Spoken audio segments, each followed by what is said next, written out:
Up next, the Cannabis Reporter Radio Show with Snowden Bishop. After this message. Evergreen's calling. Now that doctors and patients have discovered the many benefits of hemp-derived CBD, Alpine Miracle's nano-emulsion CBD formula is one of the most bioavailable on the market today. It's 100% THC-free, so you can order it online anywhere in the U.S. Order yours today at alpinemiracle.com. Scientists are just beginning to understand its essential role in maintaining optimal health. Get yours today. Use the code REPORTER and receive 10% off. Don't wait. Get it now at alpinemiracle.com. And now, it's time for the Cannabis Reporter Radio Show with Snowden Bishop. Listen in as Snowden interviews cannabis industry pioneers, marijuana experts, policymakers, medical practitioners, patients, and other amazing individuals with compelling stories to share. It all happens right now. Here's the Cannabis Reporter, Snowden Bishop. Evergreen is calling. Hi, and welcome back to the Cannabis Reporter Radio Show. Thank you for joining me today. I'm Snowden Bishop, and here with one of my all-time favorite football champions and dear friend, Nick Lowry, who's back on the show to give us an update on efforts to change NFL policy on cannabis. I'll introduce him in a minute, but in case you missed his earlier interview with neurosurgeon Dr. H.J. Raza last year, let me bring you up to speed. As I've mentioned before, chronic traumatic encephalopathy, or CTE, is the NFL's industrial disease. Statistics show that 96% of all players will show symptoms at some point after they retire from the game. Until recently, a lot of those symptoms were attributed to just aging or dementia. But now that scientists are realizing what this is and why it's happening, football players are coming out in droves to advocate not only for safer conditions, but also for changing NFL policy to allow the use of cannabis as an alternative to opiates and protective measures. Although NFL players have really taken the lead in raising awareness about the problems of CTE, they aren't the only athletic franchise to grapple with the debilitating consequences of repeated concussive injury. Boxers, wrestlers, and even athletes in non-contact sports like skiing, car racing, and soccer are at risk. Addiction is another problem that's common in sports franchises. Opiates, muscle relaxers, and sleep aids are often handed out like candy in locker rooms. While cannabis is scientifically proven to be an effective alternative to some of the most commonly prescribed drugs, it remains among a long list of drugs that athletes are forbidden to take and routinely tested for. And even though there's a growing number of current and former NFL players vying to reverse these policies, the NFL's governing executives have refused to make any changes. This has prompted a number of players to take a different approach. Rather than starting at the top, they're now going to the Players Union and NFL alumni associations to apply pressure from the ground up. That's the topic of today's show, and I am delighted to have the one and only Nick Lowry here to give us the update. He's a Hall of Famer and former kicker for the Kansas City Chiefs and New York Jets, who spent more than 18 years playing with the NFL. As founder of the Nick Lowry Youth Foundation, he creates programs that use principles of the game to empower young people to live their dreams. He's been getting a lot of press lately as an advocate for cannabis as an alternative therapy for athletes. And he's a national spokesperson for Canna Life Sciences, which has been spearheading comprehensive research study on the neuroprotective and restorative attributes of CBD, which you may have heard him talk about when we had him on the show with Dr. Raza last year. Welcome back, Nick. I am so glad you're here. Thank you. Thank you, Snowden. And, I think whatever career we have, it's nice to look back at the sort of intervals that measure either lack of progress or progress. And in this case, to see not only progress with regard to my role with Canna Life Sciences and Cannaway and Hemp Meds in the vast communities that are affected by the potential for cannabis to help with so many conditions, but also just seeing how so many people since then, since we did that interview, have been benefited. I wanted to share a couple stories with you today about that to show how real it is. I'd love to hear them, and I am eager to talk to you about the efforts to gain acceptance for cannabis among NFL Alumni Association members. But first, I want to ask you something that we didn't really have a chance to talk about in our last interview, and that is, you haven't always been in favor of cannabis, and yet now you are, without question, one of the most enthusiastic advocates I've ever met. And I thought it would be important for people to kind of hear your history and hear it from you. What changed your mind initially? Well, I'm going to tell you a story now about my relationship with marijuana, too. I actually worked in the White House Drug Abuse Policy Office for Ronald Reagan in the offseason of 1988. And my feeling is, it still is, I don't care what party you are, I want to be myself, a problem solver. That's the issue we have across the board in this country. But back in college, Snowden, I had a friend, Steve Solomon, who's now a former president of the San Diego Psychological Association, and we were fraternity brothers at Kappa Kappa Kappa, Dartmouth College in Little Hampshire, Hanover, New Hampshire. And we had, in the spring of Steve's senior year, my junior year, we had the World Beer Pong Championships. And I can let it be known now that Steve, who is from San Diego himself, which is the location for Canaway, he had his own stash of pot, which back then, the THC levels of pot was a lot less than what it can be grown to now. And we had a ritual. I never bought pot, never have, never took cocaine, none of that stuff ever. But that spring, before our games, he and I would smoke some marijuana. We always felt like it gave us sort of a tunnel vision. And we ended up winning the first World Beer Pong Championship, which was with this big high net. And so I'm coming clean. But I actually had to come clean to the White House security people and tell them that, too. And they were cool because they knew it was no longer an issue, especially in 1988, a year after the NFL had started for the first time its random drug policy.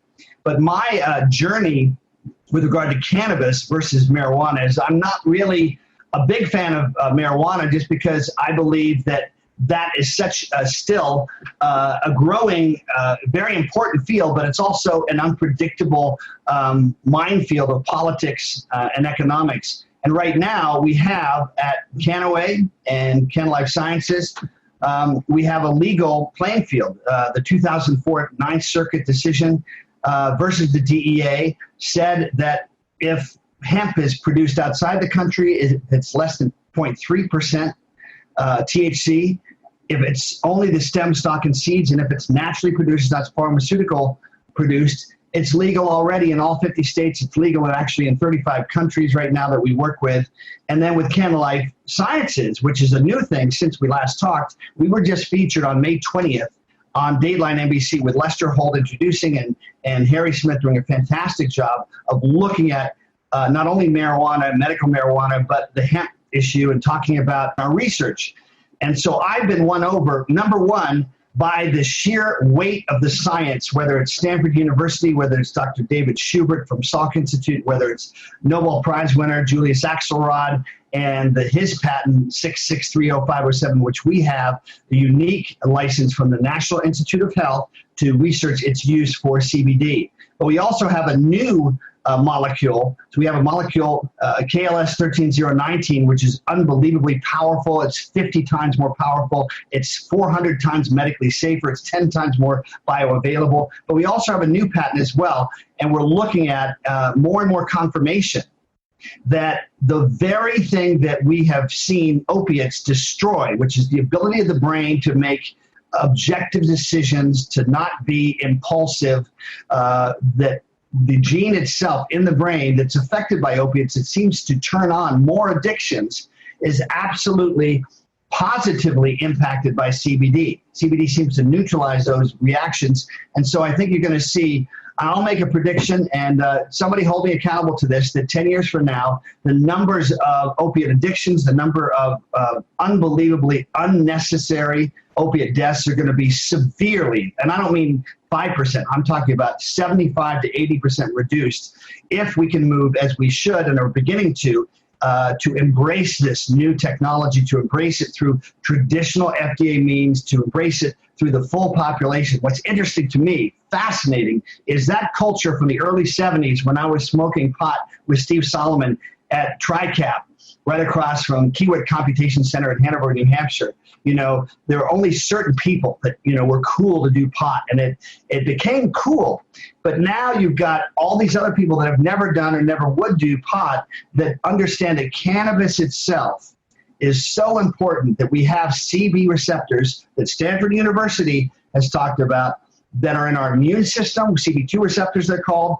We also have receptors called CB1 receptors for our neural system. So there is so much we're only beginning to notice and learn and prove that can impact people across the board in their overall health, most importantly in their capacity to take control of their health and not be slaves to these horrendous toxic conditions from all the pharmaceutical grade opportunities that often are not only effective in one way, but incredibly toxic in other ways to the human body.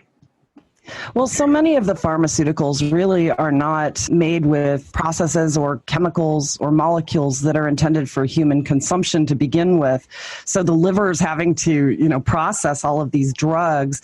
And not only that, but the problem of opiate addiction, which we're all aware of, is such an insidious problem that, having an alternative that will not only help to provide relief for some of the things that pharmaceuticals are prescribed for, but also help to wean people off of it because of the way that it affects the brain.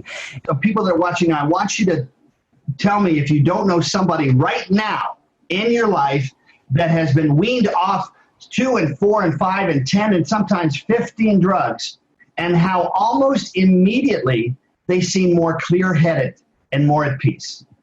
Oh, yeah. And I've seen it time and again. It's pretty phenomenal and exciting when you start realizing how often the medical community is beginning to embrace that concept.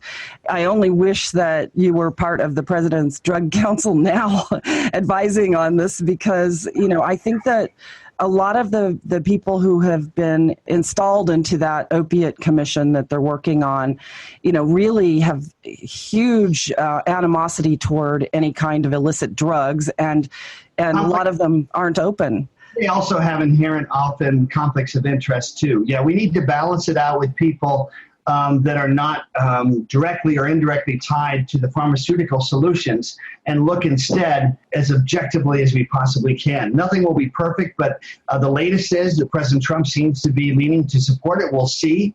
We know that Jeff Sessions has probably his own political reasons for why he seems to be ignoring this isn't just an avalanche of science. This is a tidal wave that's not going to stop.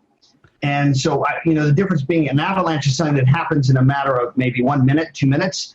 Tidal wave is something that I see in terms of just the entire ocean being filled with not only what we know now, and a lot of research in the last 4 years since 2014 with the Salk Institute, for instance, finding neurogenesis in addition to neuroplasticity and Dr. David Schubert's people in La Jolla, California, but the ability through this research to understand the brain and how it works better. Who doesn't know that part of our health, if not the most important part, certainly as a kicker in the NFL running out, that's why it's so personal to me in many ways, is the ability to be alert but also calm.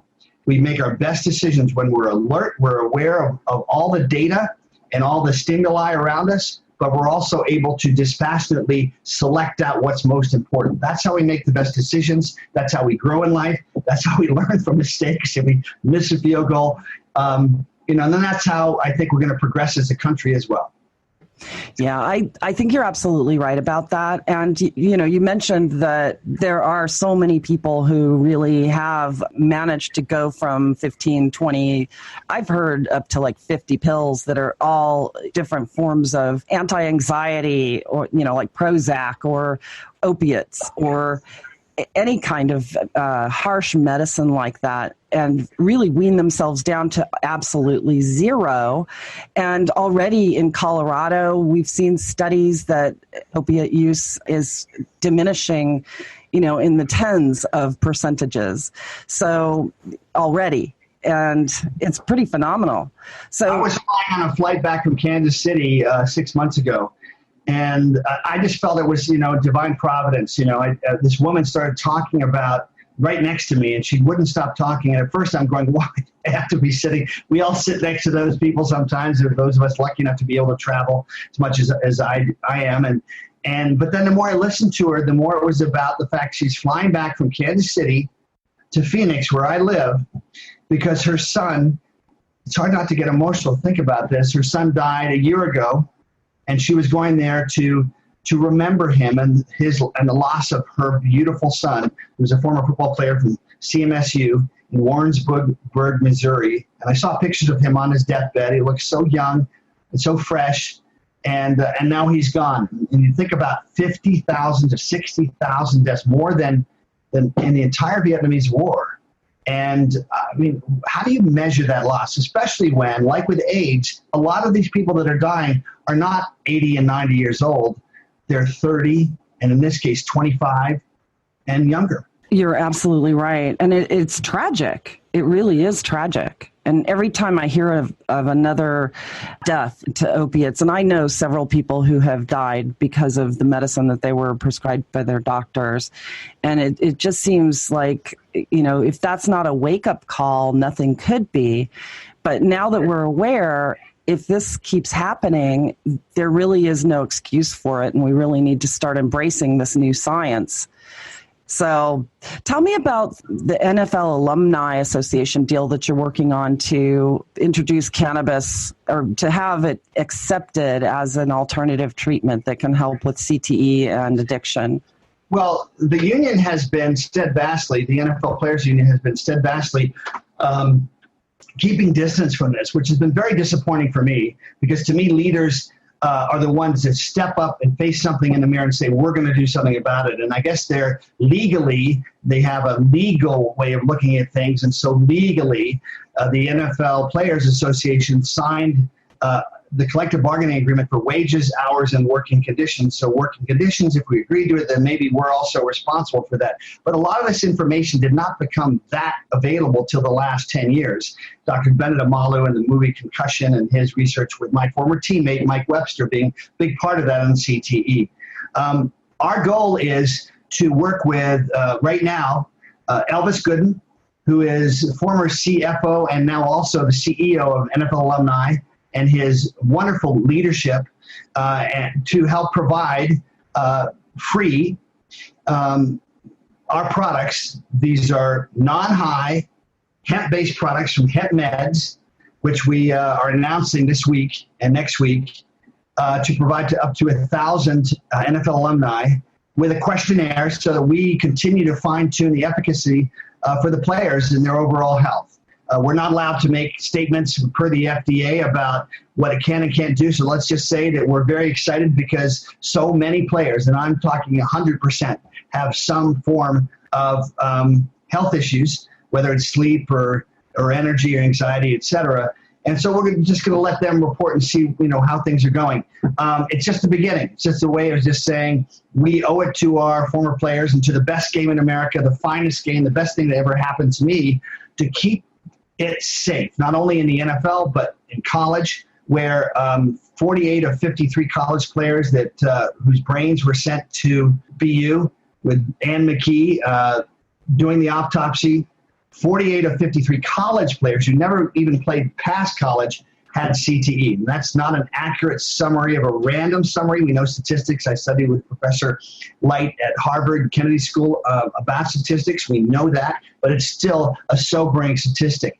And not only college, but high school, not only high school, but Pop Warner, which is a wonderful place to learn the lessons of life, of hard work and teamwork and toughness. Focus. Focus is a lost art, by the way, if you've noticed in classrooms today, because of this wonderful thing called a phone, which teaches only very, very short-term focus and not the ability to stay through things when they're initially boring and when we're tired. So football is a great sport. We don't want to lose it.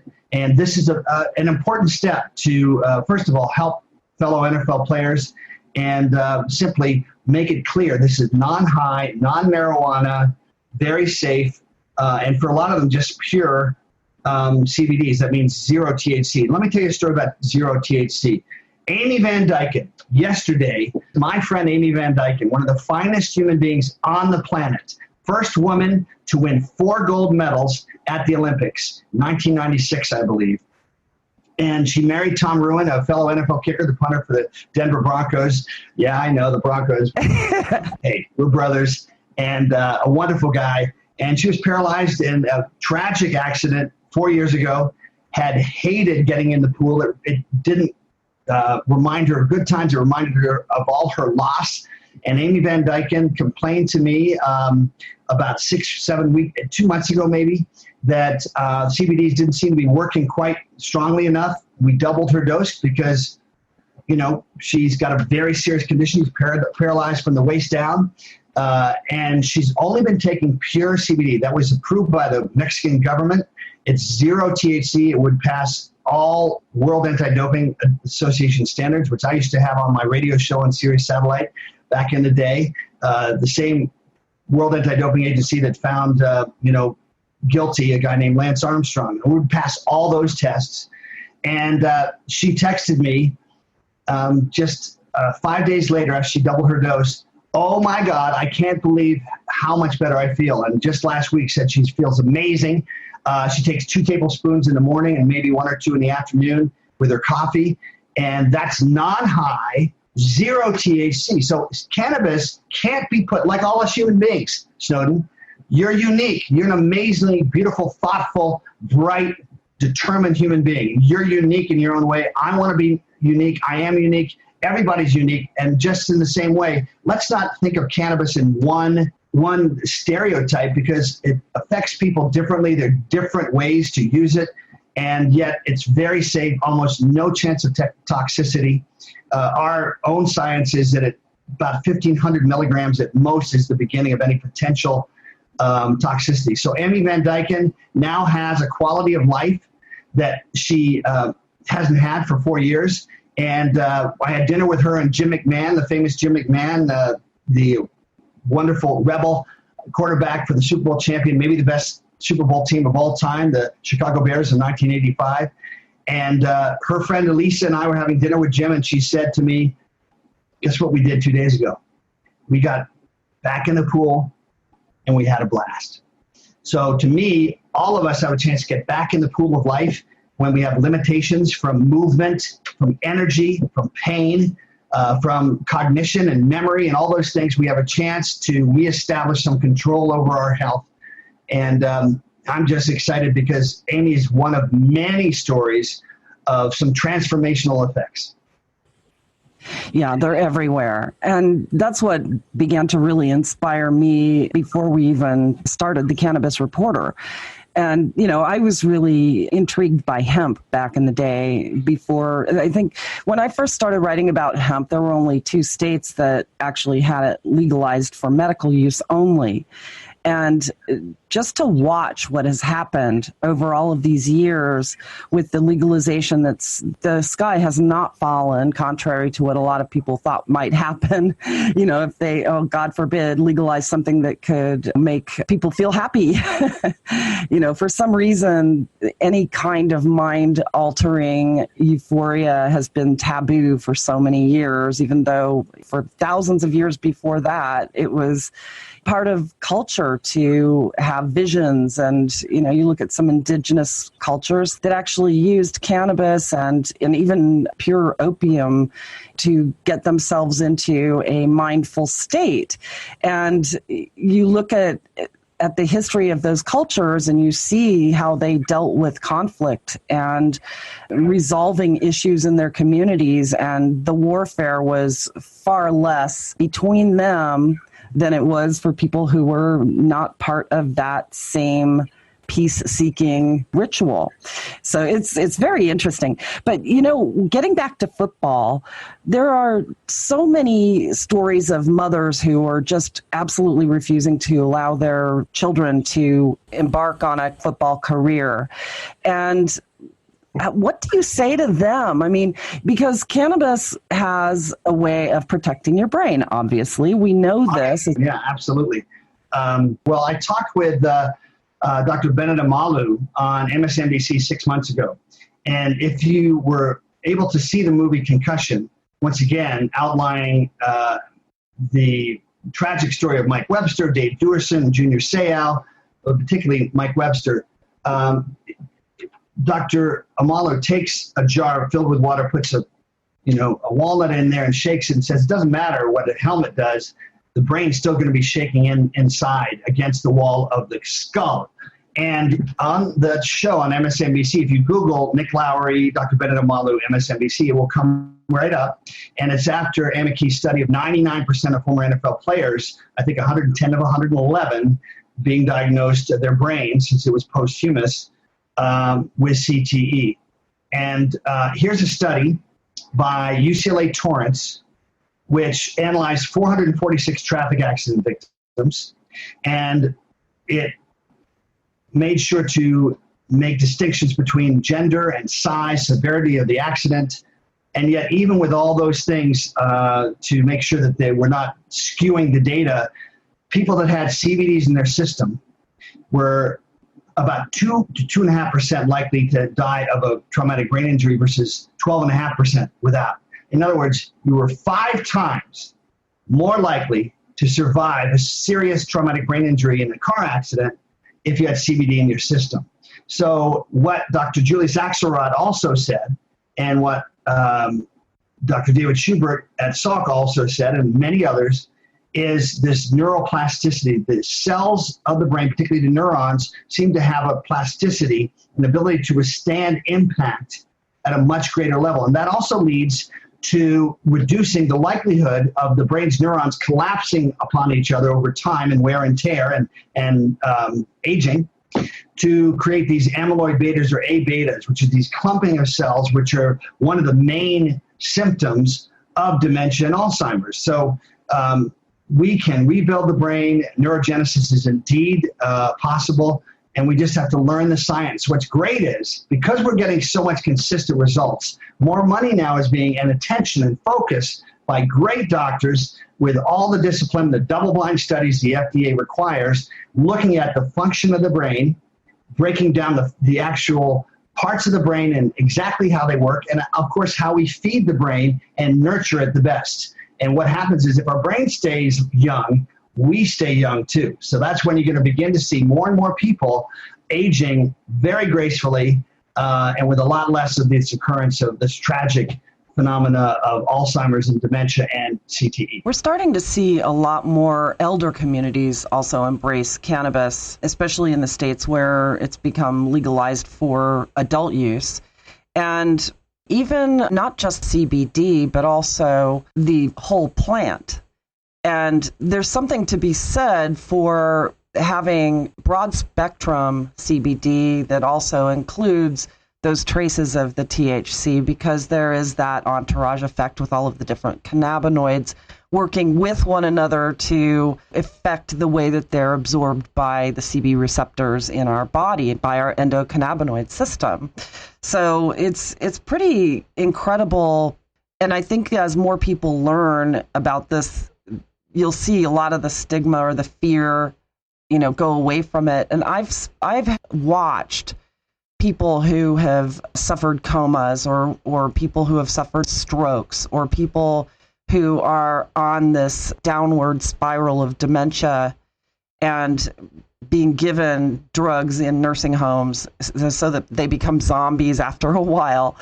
And I've watched when they've introduced CBD into their systems and they start becoming a lot more cognizant and aware of their surroundings. And, eventually I had this with my own father, which I've talked about on this show numerous times, watching him go from having these antipsychotic and drugs like Ativan, that were just making him react in a way that he became a zombie. And, he had quality of life once we started introducing CBD. And for pain, occasionally THC. We got him his medical license. I had a concierge doctor who was able to set that up for him. And he was faring so much better than other people who were in the same group home. And so... value to get your father back. What's the value of that? The song Luther Vandross, "To Dance with My Father Again," right? I mean, what's the value of that? For me, it was such a gift because at the time that he started coming out of the coma, I thought, oh, great, he's cognizant, he knew who I was. Everything was going really well until the doctors decided that he was trying to do harm by pulling out a feeding tube, or he was a little too contentious with nurses who were trying to pin him down and keep him from getting up, and started giving him these horrible drugs, which, put him back into that sort of semi-coma state. And at one point, I was told that he had 2 weeks to live and I needed to call hospice. And I just absolutely refused to believe this, because this is a man, he's a veteran, who was flying his own plane, driving his own car, living independently, going on worldwide trips with his girlfriend, until he went into a coma. And I just refused to believe it. And so rather than call hospice, I just pulled him out of there and put him into a rehabilitation facility and started sneaking in CBD. Of course, we got kicked out when they found out about it. But, all of a sudden, he was getting up and learning how to talk again. And we were having conversations, and he was walking with a physical therapist. So for me, it was a gift. It was like getting a second chance to have that time, because I wasn't ready to say goodbye, and I don't think he was either. So it was absolutely a gift. And I think also I shared with Dr. Raza, and I shared with you also in a conversation we recently had about, one of my loved ones who had a massive stroke.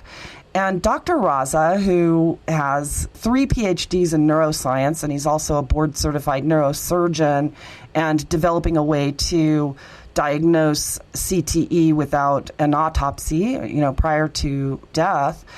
I let him know about this because I needed his advice, and he said there's absolutely no question in his mind that the only reason he survived such a massive stroke is because he had been on CBD for more than 6 months. And that was pretty phenomenal to hear. Well, let me tell you a story about hospice with one of my dearest friends, who's become a dear friend in basically a year, Dr. Stuart Titus, who I know you probably interviewed, and arguably the world authority on CBDs. And it's funny how when we have a personal experience with something, it makes the learning process, especially when there's life and death involved, but also when there's tremendous immediate contrast with previous experience. And here's a guy who was a scratch golfer, who was good friends with Karsten, who founded Ping Golf and played in the New York Amateur. Dr. Stuart Titus was on Wall Street for about 10 years and was about 165 pounds, not a heavy guy, but he was down to 118 pounds. He had Lyme disease. He had restless leg. He hadn't slept any kind of decent sleep in years. He was contacting hospice. He said this at his wedding 2 weeks ago in Canada, at his wedding. And he had learned by watching NFL players and former athletes who were treating their pain with marijuana and cannabis, and in North Carolina and South Carolina. And so he developed a tremendous interest in research, and then bought land in Europe, developed it with our founder, Michael Yamas, co-founder with Stuart. And the very first 25 milligram, not 100 milligrams, but just 25 milligram pill, he slept through the night.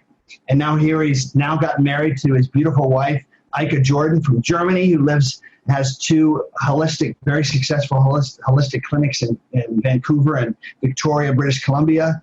And he's healthy, and he's the world's happiest man, and he's also the world's nicest man. I love him to death. And one more example that traditional doctors said, hospice is all that you have left. And luckily, the human spirit tends to want to survive and do whatever it takes. And he found a different way. There is a different way. Everybody's different. Everybody has different reactions. I'm not going to say that everybody will react exactly the same way, but I will say that there's no toxicity and that you'll always have only good results. And Dr. Titus and I worked with Derek Kennard and Christian Okoye. Derek Kennard's been on CBDs for just a few weeks, and he says he's already feeling much better. He's had serious sleep issues, pain issues, cognitive memory issues, anxiety issues. Christian Okoye, the Nigerian nightmare, who led the NFL in rushing in 1989, one of my best friends in the NFL. Since day one now, our 19th week, since day one of taking these products, he has been off his Ambien, which is what Junior Seau was taking, which put him in, if you research Ambien, in a very bad state, sleepless all the time, and his brain, his ability to separate out and distinguish reality from unreality was, I think, inhibited.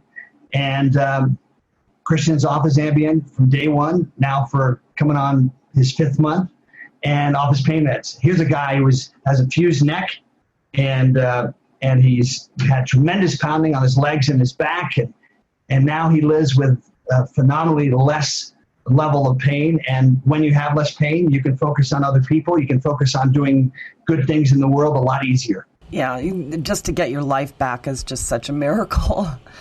It really is. So what is the status of the study that was being initiated the last time that we spoke? I think you're probably talking about molecule KLS 13019. We were featured with Dr. Doug Brenneman and Dean Petkanis, our CEO, on Dateline NBC on May 20th. You'll see that very good 6-minute interview where Dr. Brenneman says, I really don't like marijuana, but I love CBD. I love cannabidiol. And so that's expanded. And, in traditional protocol of research, you start with mice, but we're now getting ready to go into the human phase, and to keep the rigid discipline to make sure we find the best possible solutions in this case, and double-blind studies, all the things you do to make sure that you're accomplishing exactly what you think you're accomplishing. So the status is that we're moving along, and we're also featured on the History Channel with Dr. Titus as well. And so we're very excited because, like I said before, even though now we know so much more than we did 10 years ago, there is an acceleration in the research and a greater focus and very, very consistent positive outcomes. And all this is going to help us make better choices. The products will be better. We'll know what we're doing better, and we'll be safer as well. I wanted to, you're a resident of Arizona, and I'm sure by now you've heard about the appellate court decision that basically made all extracts illegal in the state of Arizona. What do you make of this? And I mean, it just seems like such a ludicrous problem to have, considering that the intent of the original law was to actually use all aspects of the plant for medicine, and they've separated it out. It's crazy. And, I can't say I know the law exactly. I've heard a number of things about it, specifically now that you have to smoke it to be able to use it, which imagine a kid with epilepsy having to smoke it. We already have the Supreme Courts of Paraguay, Brazil, and Mexico rewriting their laws, not only for epilepsy, which is CBDs are incredibly effective for, but also autism and other very important and very debilitating conditions.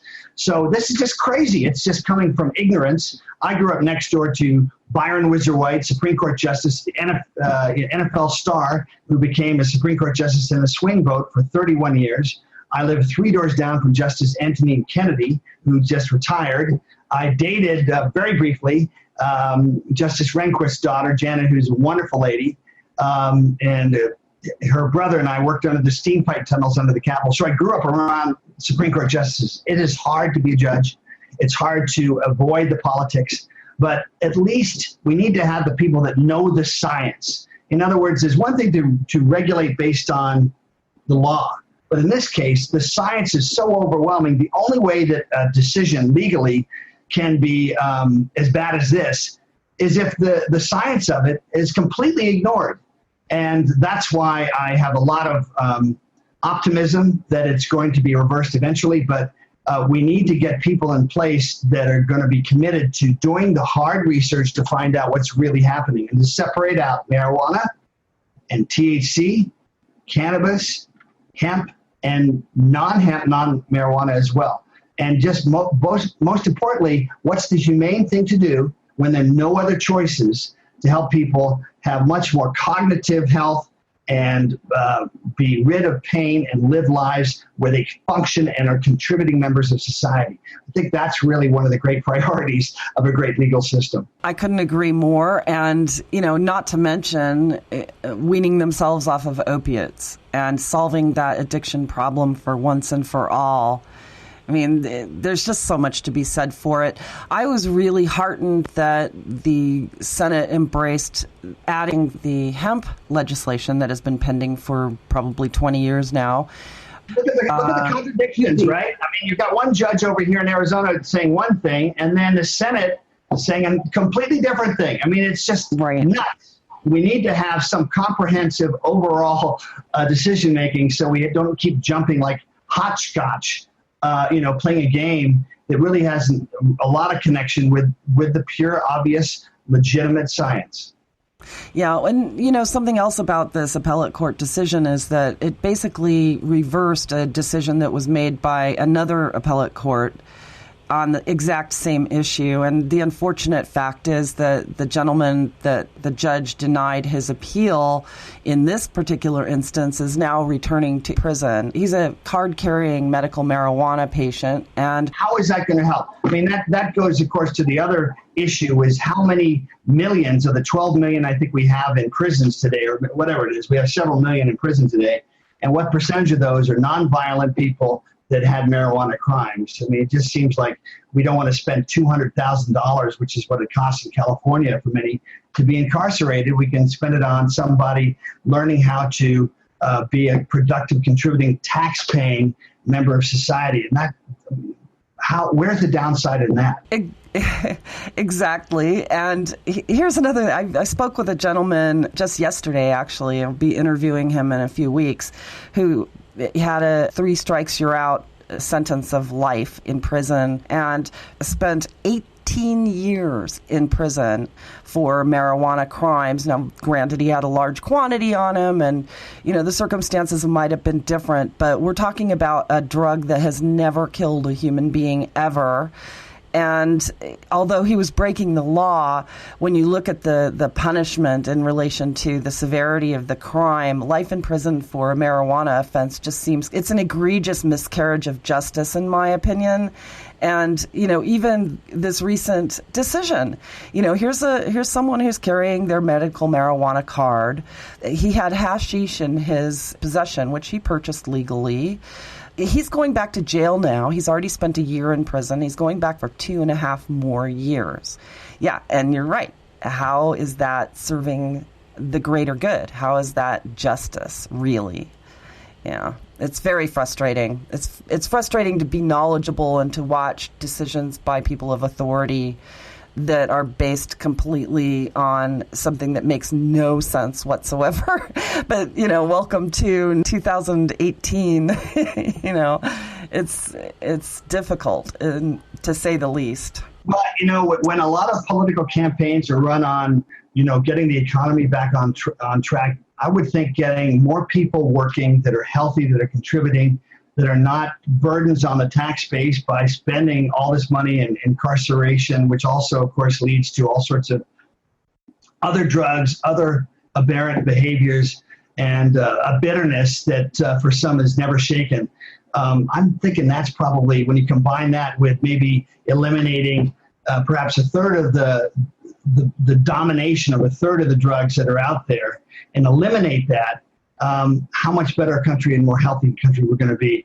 I actually have to get ready to go, but I really love the work that you're doing. And I was just thinking as we were talking, I hope the next time we do this interview, say 6 months from now or a year from now, I don't just think, I know we're going to have so much new information about not only these anecdotal stories, but all the great science that's coming out from Can Life Sciences and from the molecules we've been developing with Doug Brenneman and Dean Petkonis and our team at Temple and in the Philadelphia area. So, by the way, I'll be remiss if I don't say, even though I'm crushed that England lost yesterday, there's a lot of talk now about headers and what they're doing to, in soccer when people are getting away from NFL football or American football and getting into soccer. We're going to have to look at that as well. So, this affects everybody. It's a life issue. Google Dr. Stuart Titus if you want. That's a good place to start. Go to echoconnection.org. That's ECHO connection.org. Click on education. There are about 1,500 papers there and about 150 conditions. And every one of those papers are double-blind studies, FDA quality studies, legitimate science. And there's no reason to exaggerate. Very excited just to let people know about it like you've been doing so that we can create some hope and some energy and create some purpose for some people that have been looking for it. And we need great leaders like you and Cannabis Reporter and Snowden Bishop to take this up. You're, without a doubt, the voice of the future of cannabis. Thank you. Well, Nick, the work that you're doing is phenomenal, and I'll definitely put information up on the website, too, so that people can find that and they can find you.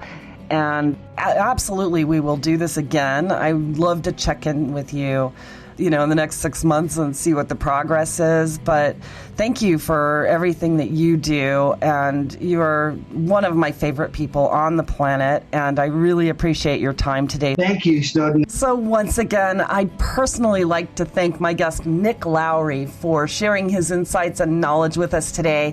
If you would like to learn more about the research and all of the efforts that he's making with the NFL Alumni Association and his work with Canna Life, please visit us online at thecannabisreporter.com.